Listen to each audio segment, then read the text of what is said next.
Hi splashers, welcome back to my channel Splash of Brilliance.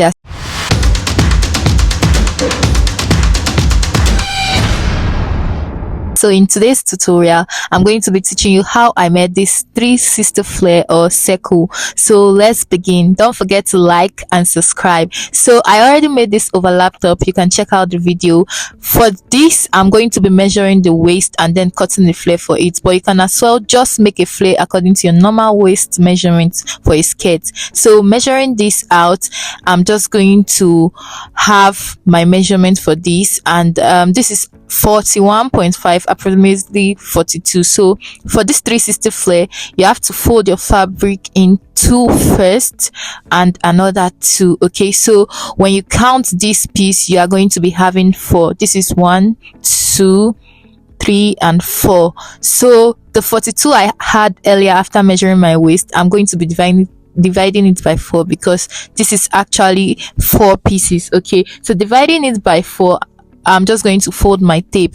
You don't have to use your calculator for this. So folding your tape, we are having 10.5. So we are just going to add 0.5 inch for seam allowance, or if you would be adding a zipper to yours, that is for the zipper allowance. So we are just going to place this 11 inches and then gauge it this way, and wherever you have it, you mark your points. Okay, so from this top point, we are going to mark what we have here. Okay, we have 6.5. so we are just going to place the tape and don't move the top part, just move the down part and measure exactly what you have all round. Okay, so we are going to mark it all around and then cross check the measurements if it's up to the 11 we need. So this is up to the 11, so we are good to go.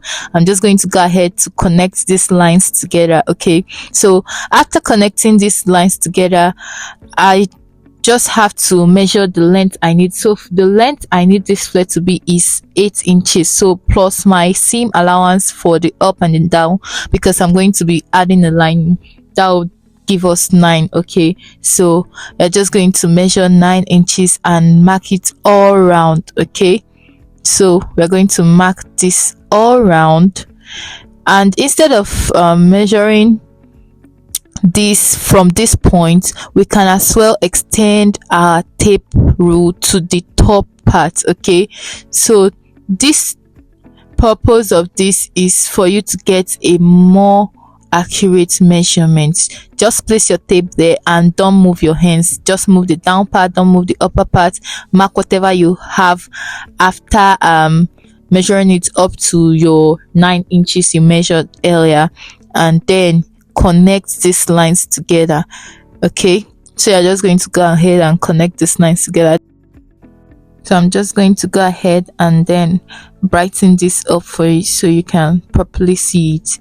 This is what we'll have. Just make sure you follow these steps closely and you'll be able to get your 360 flare. So measuring what we'll have here is 9, despite the fact we started from this top part. So this is okay.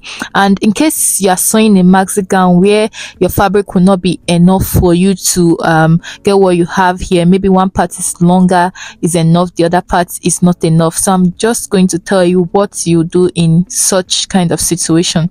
So what you do is measure what you actually want and then extend it to this point. This point now is 18 and maybe I want 20 something, so I'm just going to add fabric from this place and also the down because there are 4. So after that, you retake your measurements. So we're just going to go ahead and cut this out. Okay, so this is quite easy. Any questions you have, let me know in the comment section below, and let me know if you find this interesting and helpful. So this is what we'll have by the time we open this up. For this 360 flare, it has no joining, so I went ahead to cut a lining for this and then added crinoline line to it to make it stand properly. So if you want to go for extras, you can add any stay of your choice, your paper gum, your stay. So while adding this crinoline line, make sure you don't get past the half inches you used to sew this.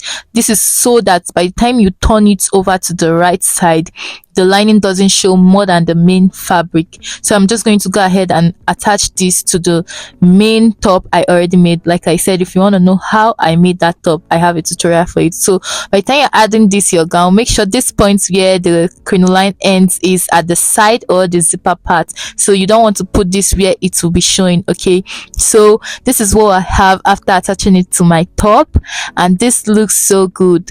Thanks for watching, guys. Don't forget to like, subscribe, and then turn on your notification bell. Thanks for splashing.